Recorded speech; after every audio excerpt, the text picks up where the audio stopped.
Alors bonjour à tous, je vais revenir en fait sur une précédente vidéo concernant le débloating d'applications sur Windows 10 Pro en version x64. On avait mis en évidence un petit bug concernant l'aspect des applications supprimées. En fait, la liste se mettait pas à jour, c'est-à-dire qu'une fois le débloating fait, les applications restaient en fait dans la liste box. Donc j'ai fait la petite modif. Logiquement, on ne devrait plus avoir de problème. Donc pour ça, on va faire un petit test vite fait. Et on va enchaîner par la suite sur un autre aspect, c'est-à-dire la mise à jour de fichiers MSU en ligne sur l'environnement en cours d'utilisation, l'environnement Windows, hein, bien sûr. Donc on va retourner là vite fait sur le deblocking d'application. Je vais volontairement choisir une application à supprimer pour voir si le petit correctif que j'avais fait fonctionne. Donc, par exemple, on va prendre une application au hasard, on va dire Microsoft Photo par exemple. Voilà, Microsoft Photo qui est ici. D'accord. Donc on va prendre Microsoft Photo, on va le mettre dans les applications à supprimer, hein. Donc je vous rappelle, hein, les applications installées sont ici, les applications supprimées sont ici. Et on peut jongler de part et d'autre. Là, j'ai remis ce que j'avais fait ici, je l'ai remis ici. Et on peut le retirer à nouveau en faisant ça. D'accord. Et ensuite, on clique sur le bouton débloating. Donc je vais cliquer là-dessus. Donc vous avez les lignes de commande dans la console, hein, bien sûr. Il vous explique ce qu'il est en train de faire. Et en live, on peut constater éventuellement la suppression de l'application. Donc là, il y est toujours. D'accord. Et normalement, une fois que l'application est supprimée, l'application là va se mettre à jour au niveau des listes box. Et voilà. Là, c'est bon, le correctif est passé. Donc, on a bien une liste box qui se vide au niveau des applications supprimées. D'accord. Donc là, si on va vérifier notre application photo, elle a disparu. Donc pour vérifier que ce n'est pas un coup de chance, on va reprendre une application, hein, par exemple MS Paint ou Microsoft 3D Viewer, par exemple. Si on regarde à quel niveau elle est, 3D, c'est peut-être dans les accessoires.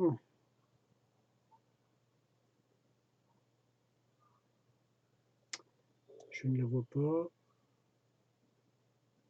Groove Music. Je la vois pas, je la vois pas, je la vois pas. System Windows peut-être. Bah, la Visionneuse 3D. Ça doit être ça. Visionneuse 3D. Donc, on va supprimer cette application-là. Donc pour ça, à la rigueur, je vais prendre Visionneuse 3D, je vais prendre MS Paint et Zune Vidéo, par exemple. Je vais retirer 3 applications. Je lance le débloating. Et on va regarder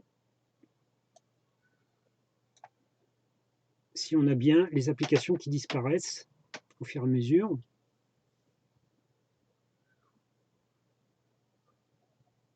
Alors, voilà, il y en a une qui vient de disparaître ici. Alors, c'est pas Paint 3D, ça doit être l'ancienne version de Paint, je pense. À vérifier. Ouais, elle est ici. Alors, est-ce qu'il va la retirer?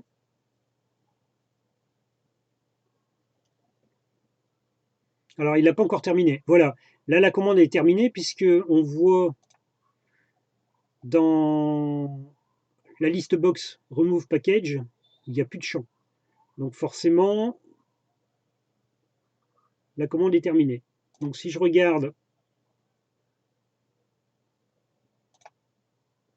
alors là, j'ai toujours l'ancien Paint. Et est-ce que le nouveau... Ah voilà, c'est ça. C'est le nouveau qui a disparu. Donc, c'est le Paint 3D qui a disparu. Si on regarde à la lettre P, vous avez plus le Paint 3D. Donc voilà, là le correctif fonctionne, hein. Donc bon, après maintenant, faut continuer à tester, hein, bien sûr. S'il y aurait un problème, il faut me le dire. Et éventuellement, voilà. Ça, c'est la philosophie, on va dire, du déblotting avec l'interface des ISMGI. Donc c'est pas figé, hein. On peut parfaitement modifier les choses au cas où ça ne correspondrait pas aux besoins. D'accord? Donc maintenant, on va enchaîner sur autre chose.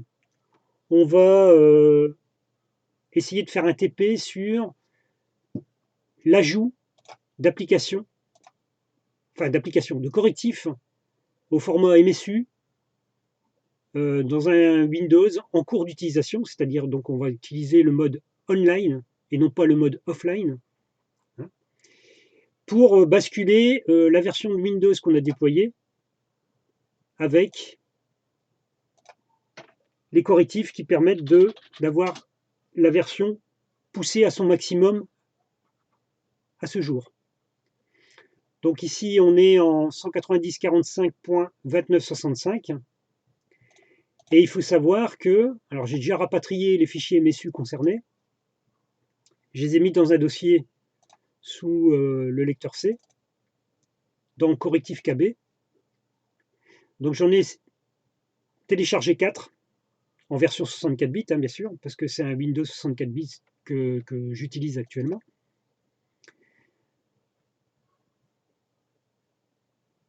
Donc, si on regarde l'extension des fichiers, c'est bien des fichiers MSU. Et j'ai téléchargé en fait ces fichiers à travers le catalogue de Microsoft. D'accord? Je vous ai mis éventuellement les classifications concernant les KB, hein. Là, vous en voyez un peu plus à l'écran par rapport au nombre que j'ai téléchargé, parce qu'il y en a certains, c'est des exécutables, et il faudrait les extraire pour avoir le contenu de l'exécutable. Donc ça, je ne le fais pas. Mais le but étant de basculer d'une version 190.45.2965 vers une version 190.045.3393. Donc pour avoir la dernière version à ce jour. D'accord? Donc là, comme je l'ai dit, on travaille sur un Windows qui est en ligne, donc on doit travailler avec les commandes des ISM en ligne. Donc normalement, c'est possible de le faire directement avec l'application des ISMGui. Ou vous avez une autre possibilité, c'est de cliquer sur chaque fichier au fur et à mesure pour remplir le cache de Windows Update et attendre que le correctif est installé. Alors faites attention, quand vous installez des correctifs Microsoft, il y a des dépendances entre les correctifs. Donc ça arrive que dans certains cas de figure, il faut les placer dans un certain ordre. Si on ne prend pas soin de mettre cet ordre correctement, on aura un échec. Et d'ailleurs, avant de mettre les correctifs en place, il faut bien faire attention que la pile de gestion de Microsoft Update est à jour. Parce que si elle n'est pas à jour, il y a de fortes chances que votre correctif ne va pas passer.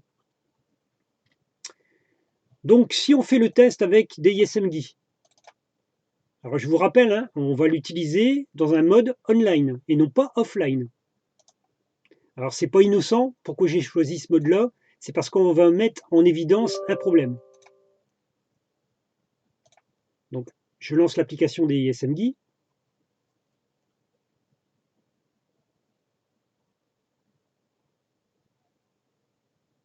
D'ailleurs, ce problème, vous allez le voir sur beaucoup de forums, on en parle. Donc, logiquement, je devrais utiliser l'onglet Package Management. Et dans cet onglet, on a la possibilité d'injecter des packages MSU, d'accord, directement dans une image qui sera en ligne, à condition d'avoir coché ici la case Online Option. Donc je la coche, parce que là je travaille sur un Windows qui est déjà en cours de fonctionnement, et je vais donner le lieu du dépôt concernant les KB. Les KB que j'ai téléchargés. Donc je vais sur mon C, je vais dans Correctif KB, et je fais OK. Et ensuite, je lance la commande. Et regardez bien ce qui va se produire. Voilà. J'ai 4 fichiers MSU en erreur. Vous avez une erreur 0x800, 700 et 32 à la fin. D'accord? Qui correspond ici à un retour de fonction avec un numéro 50 au niveau de la commande des ISM. Donc, on a un problème. Et si on regarde dans les logs de la commande des ISM, ça sera tout en bas, et qu'on remonte pour savoir la raison de l'échec,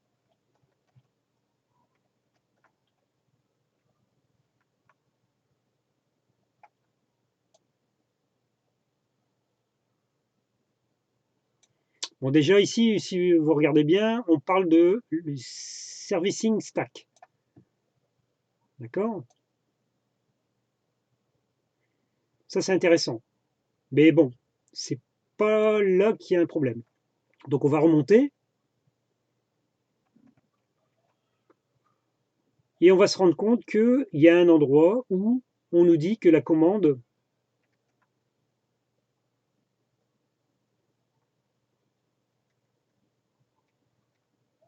ne peut pas être utilisée de cette manière. Alors, je ne sais plus trop où. Voilà, ici. Il est bien marqué que DISM does not support installing MSU file online. D'accord? Ça veut dire que théoriquement, on ne peut pas le faire. Enfin, du moins, avec l'extension MSU. D'accord? Donc, en faisant des petites recherches sur Internet, mais à travers le site de Microsoft, on se rend compte que ce cas de figure est répertorié. Et en fait, il faut utiliser les fichiers .cab. Ce qui veut dire que dans cette interface de DSMGui, il faudrait peut-être mettre un warning quelque part pour stipuler que, attention, quand on travaille en mode online, l'installation de fichiers MSU n'est pas possible. Par contre, l'installation de fichiers CAB doit être possible. Donc, dans mon dossier de correctif, qui est ici, sur le C, donc là, ici, on avait les KB que j'ai téléchargés. Et ensuite, j'ai mis volontairement la syntaxe de la commande expand, qui permet de décomprimer en fait des fichiers MSU, entre autres, ou des fichiers CAB. D'accord? Et en fait, ce qu'il faudra faire, c'est créer des dossiers pour chacune des KB, d'accord? Et faire un expand du correctif dans le dossier en question. Alors la commande, elle est ici. Hein. Ça veut dire que j'expand, donc en fait, je décomprime en fait tous les fichiers. Alors -f de point étoile, c'est pour tous les fichiers à l'intérieur de l'archive qui sont présents. De mon correctif MSU vers le dossier actif que j'aurais préalablement créé avec la commande mkdir, ici. D'accord? Donc, logiquement, si on suit ce qui est marqué là, ça devrait fonctionner. Donc, on va le faire en live, hein, on va voir ce que ça donne. Pour ça, je vais ouvrir une console DOS.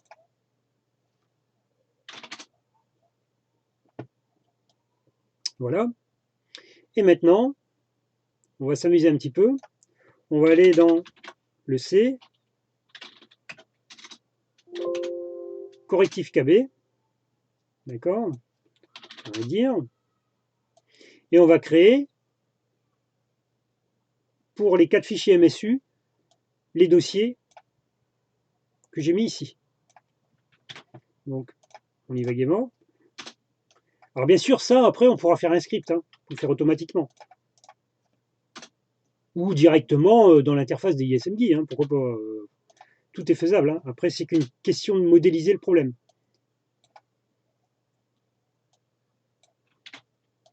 On y va gaiement.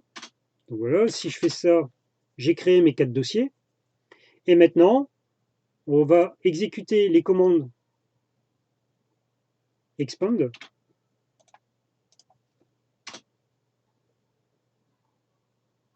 Voilà. On va faire la même chose pour les autres.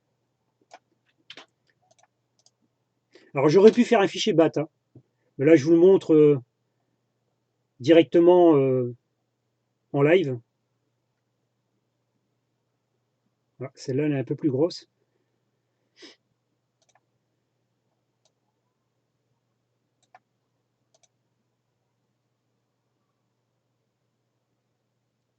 Ouais, la KB 50 29 331 est beaucoup plus grosse, hein. Voilà, donc là il a terminé. Ensuite, on va faire la même chose avec les deux dernières.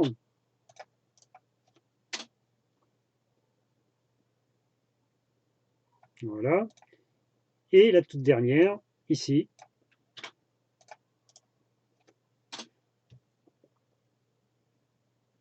Voilà, c'est terminé.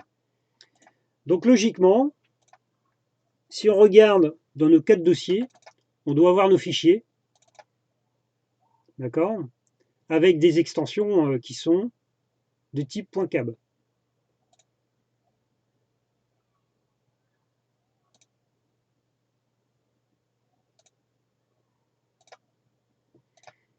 Voilà, on voit nos fichiers .cab sont ici, d'accord.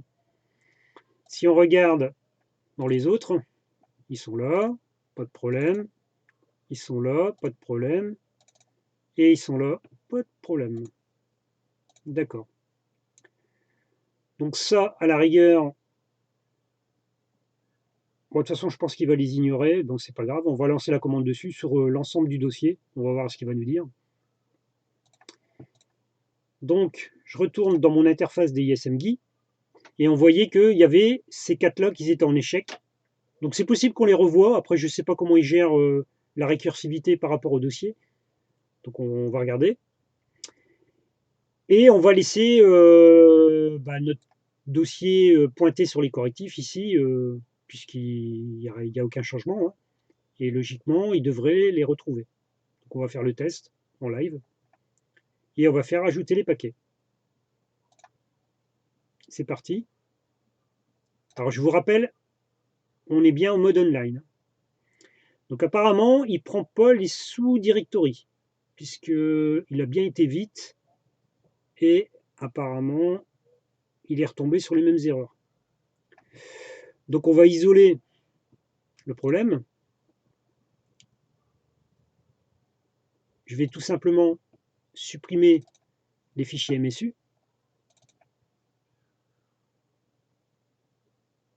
Ah, même pas, je peux donner carrément les dossiers.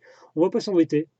On va pas s'embêter, on va faire un choose et on va aller directement dans les correctifs et on va choisir l'AKB qu'on veut installer. Alors méfiez-vous, hein, il peut y avoir des dépendances, hein. Donc faites attention à ça. Des fois, il faut installer une KB avant une autre pour que ça passe. Et on va installer le package. Et on va regarder si ça fonctionne.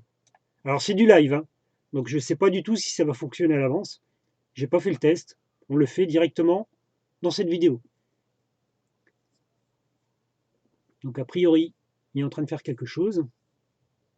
Je vous rappelle qu'on est bien en mode online parce que j'utilise la version de l'environnement Windows, hein, actuellement. On pourrait le faire dans le mode offline. Et là, vous n'aurez pas de soucis parce que jusqu'à récemment, il n'y a pas eu de correctif qui engendrait des problèmes.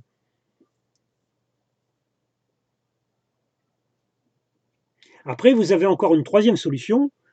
Vous cliquez directement sur le fichier MSU et là, effectivement, il va remplir le cache de Windows Update et l'installation va se faire aussi, hein.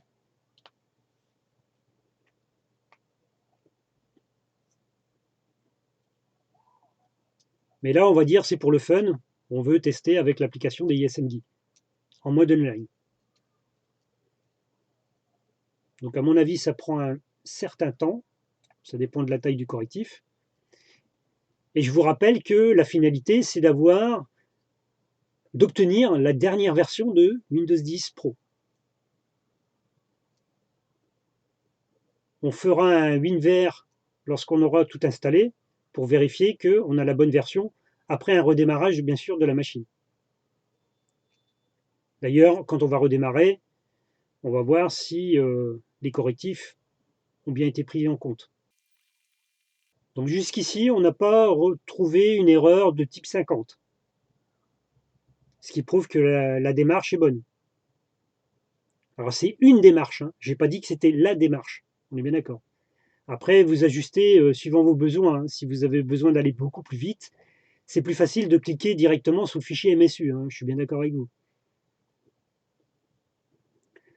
Le problème après, la problématique, c'est les redémarrages éventuellement suite à l'installation du correctif. À vous de voir. Là, je ne peux pas décider pour vous. Vous choisissez une méthode et vous l'appliquez. Donc faites attention, quand il recherche dans le dossier, il fait une analyse de premier niveau, hein. Il ne va pas chercher dans les sous-niveaux. Donc ça, c'est une petite blague. Apparemment, dans ce mode de fonctionnement, il s'arrête au premier niveau. Bon, c'est bon à savoir.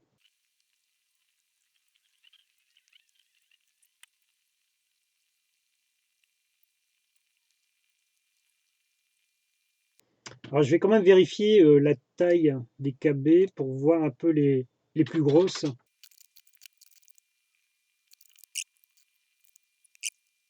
Bah, j'accélérerai la vidéo pour que ça se passe un peu plus rapidement, parce que sinon ça va faire une vidéo à la rallonge. Or, c'est pas intéressant.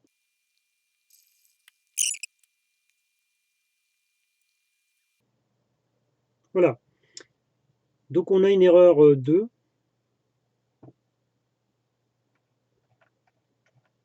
Intéressant.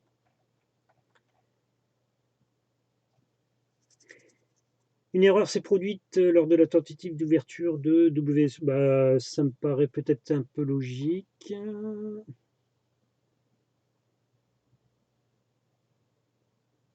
Ok. Donc il a essayé de traiter ce fichier-là et ça lui a pas plu. Par contre, l'autre derrière, apparemment, il l'a fait. D'accord? Donc c'est peut-être pour ça qu'il y a une erreur 2. Donc l'erreur 2, en fait, elle concerne le fichier ici, et non pas le reste. Donc en fait, il a mis le correctif, hein. D'accord? Ok, on va aller voir dans le journal. Alors pensez toujours à aller voir le journal, hein, parce que vous avez des informations dans le journal. Même si tout n'est pas explicite, on arrive à retrouver le pourquoi du comment.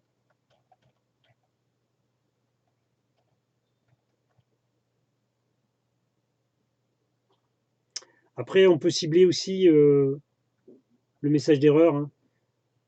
Étant donné qu'on a le fichier, on peut lancer une recherche dessus. Bon là, a priori, il a pris la commande.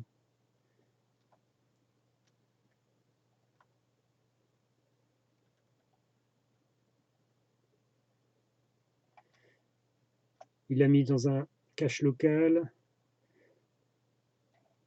A priori, il l'a exécuté.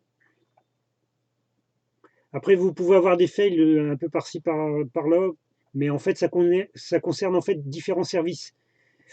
C'est pas forcément une erreur, hein, attention, hein. C'est parce qu'il y a plusieurs méthodes pour installer les packages.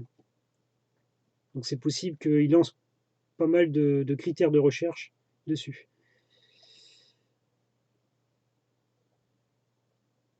Donc, si c'est bien ce que je pense, logiquement, le correctif s'est installé. Donc si on veut voir si le correctif est bien installé, il faudrait quitter l'application et redémarrer éventuellement Windows pour voir déjà dans un premier temps si le service de mise à jour en arrière-plan réagit ou pas. Voilà, il réagit. Donc vous voyez, le correctif, il l'a pris. Donc ça nécessite un redémarrage. On aurait la même chose, hein, d'ailleurs on va le faire juste après, on aurait la même chose en cliquant sur le fichier MSU. Il va remplir le cache de Windows Update et à la fin, il va nous proposer de redémarrer la machine. On va le faire, on va le faire tout de suite. Donc c'est une méthode encore plus simple, hein. Après, tout dépend de ce que vous voulez faire. Mais là, c'était simplement pour mettre en évidence l'erreur qu'on aurait avec la commande DISM en mode online. sachant qu'il y a beaucoup de monde qui remonte cette information-là. Et on n'a pas toujours la bonne explication du pourquoi, du comment. Donc là, il va redémarrer, on va se reloguer, et on verra que petit à petit, notre version de Windows va s'incrémenter avec un mineur release qui va augmenter, quoi. Donc là, il termine l'installation du correctif. Donc vous avez vu, hein, il termine par une erreur 2, mais ça concerne qu'un seul fichier, hein, pas les autres fichiers. Donc pour un bien, il faudrait retirer le fichier parasite qui pose problème, à savoir WSU quelque chose. D'accord? À mon avis, il sert quand on veut cliquer directement pour l'installation. On va vérifier ça. Voilà. Donc là, on va utiliser, alors c'est une petite parenthèse, hein, hors des ISMGui. On va se connecter sur le dépôt. Alors on va attendre qu'il charge là, hein, parce que il doit charger son contexte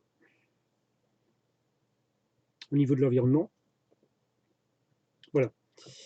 Maintenant, si je regarde donc dans l'Explorer, je vais dans mon dépôt. D'ailleurs, au passage, si on regarde ici, qu'on fait exécuter et qu'on fait un WinVer, vous allez voir que le numéro s'incrémente. Voilà, donc ça n'a pas changé. Ça changera peut-être avec les autres correctifs. Le but étant d'avoir à la fin 3393. D'accord? Donc je vous l'ai dit, hein, donc là on avait mis la première, c'était la 51048. On va prendre la deuxième, mais cette fois-ci on va cliquer directement dessus. Directement sur le fichier MSU. C'est parti. Et voilà, vous voyez, il va remplir le cache de Windows Update directement. Ça, c'est une autre solution qui s'offre à vous. Après, vous faites comme vous voulez. Et vous pouvez le scripter, hein, bien sûr. Hein. Vous n'êtes pas obligé de le faire au clic-clic de la souris. Hein. On est bien d'accord. Alors, l'avantage de cette méthode-là, c'est que quand vous avez une connexion Internet, il est capable de vérifier éventuellement les dépendances. Et s'il y a dépendance avec une autre bibliothèque, enfin, ou un autre package, il est capable de la retélécharger, à mon avis, et d'installer la globalité. Normalement, je pense que c'est fait comme ça. Ou il vous affiche un message d'erreur comme quoi il y a un prérequis, il faut installer tel KB avant une autre pour pouvoir faire l'installation du correctif. C'est possible aussi. Ça, c'est à vérifier. Hein. Là, on rentre dans le cas par cas. Il faut vérifier tout ça. Donc, vous avez vu que l'erreur 50, on peut la contourner. Alors, cette erreur, elle apparaît surtout en mode online, hein, pas en mode offline. Faites les tests, vous allez voir. En général, souvent, on injecte directement les correctifs après validation en laboratoire dans l'image. Ça évite de le refaire par la suite. Mais là, comme j'avais installé une version de Windows 10 Pro à travers un fichier Unattend, j'ai préféré faire comme ça pour vous montrer en fait toutes les manips qu'on pourrait faire, toutes des manips intermédiaires, hein, bien sûr, pour remettre à niveau la version de l'ISO DVD qui est fournie par Microsoft. Parce que je vous rappelle que l'ISO DVD de Microsoft, même si vous l'avez téléchargé à une date où on a déjà parlé de mise à jour majeure, il n'est pas forcément à jour sur leur serveur. N'oubliez pas, quand vous allez chercher un ISO DVD, vous ne savez pas sur quel serveur vous allez tomber, parce que c'est clusterisé chez eux, et peut-être que la convergence des mises à jour n'a pas été faite.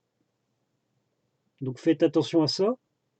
C'est pas parce que vous avez l'ISO DVD soi-disant à jour qu'il est forcément à jour. Vous faites un WinVer et vous vérifiez avec une machine qui fonctionne chez vous et qui est parfaitement mis à jour. Après, il y a une autre solution, c'est d'utiliser l'application UUP.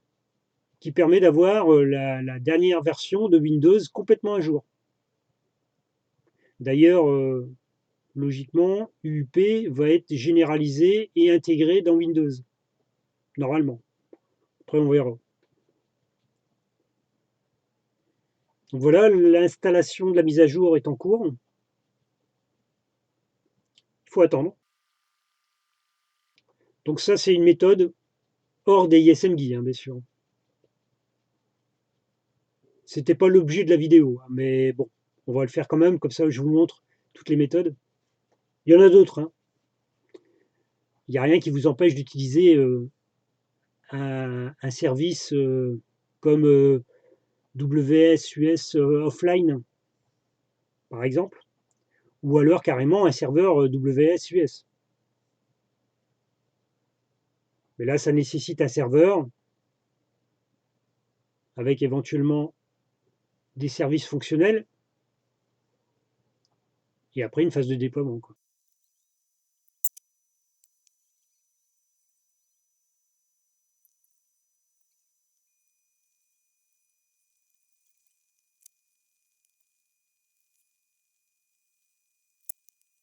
Bon, voilà. Je vais écourter la vidéo quand même parce que ça prend quand même un certain temps, hein. Il faut le faire vraiment quand on a du temps à perdre. Euh, voilà l'idée, hein, en fait, hein. Vous pouvez le faire avec des ISMGui en mode online, mais seulement faites attention. Vous risquerez d'avoir une erreur 50 probablement. Et si vous l'avez, vous savez que on ne peut pas déployer directement des fichiers MSU en mode online avec la commande DISM. Il faut extraire les fichiers et travailler plutôt avec les fichiers .cab. D'accord? Bon voilà, j'en ai terminé pour cette vidéo. Je vous montrerai le résultat à la prochaine vidéo. Je vous remercie et bonne journée.